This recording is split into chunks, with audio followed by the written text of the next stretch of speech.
Welcome back, everyone. All this week, we've been looking at how this pandemic is impacting different aspects of our lives. And tonight, we focus on the future of sports here in Connecticut. How will things be different for athletes from the little leagues right through high school?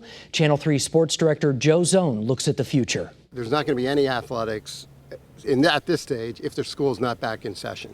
High school athletic directors, coaches, and athletes around the state are in a holding pattern. For them, there is still some time before the tough decisions will be made. For teams that normally would play this summer, like Little League and softball, like American Legion, there's hope that a delayed season is still possible.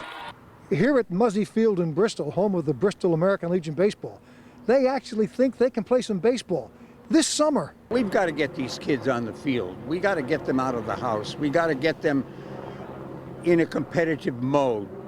Bristol is hoping to run a one-year independent league with social distance guidelines so that kids like Evan Bouchard, a senior at Bristol Central, can have one last chance to play. It definitely would be a challenge, but I think we can get it done. We're not going to just shut down our daily lives as we have it. We want to go on.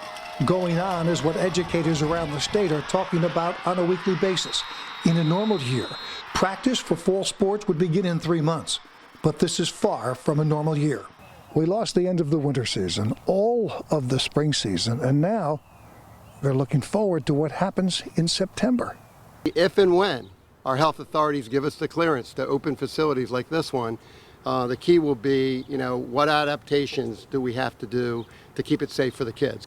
One AD told me changing the way the games are played would be difficult. He asked, how can you play football without blocking or tackling? How could you wrestle when the whole sport is about physical contact? Field hockey, soccer, all sports that require physical contact. Terry Zimnicki, who coaches field hockey and lacrosse at Avon and Granby High Schools, says there are safety issues beyond just playing the games. There's a few things, even like with sharing water bottles. That's going to be a huge thing. Sitting on the bus rides, you see, these kids are sitting close together on away games. So I'm not really worried, but I guess it would be kind of scary to think that I could pass it on to other people. The hope is that it won't get passed on in the stands. The head of the CIAC says they've talked about playing games without fans or with restrictions on how many fans could attend games. Those are short-term solutions. But what about the long-term? What about sports 3 years from now? I don't think it'll be the same, right? They're going to change a lot of things with the way team meetings are after games, during the game, how spacing is on the bench and stuff. I think everything's going to change going forward. Amy Webb, a quantitative futurist, founder of the Future Today Institute, says that in the future, athletes may look at other sports to compete in. I think we'll start to see a lot of people suddenly interested in golf and in tennis, possibly even sports like ping pong and badminton, which are still, they still require athleticism.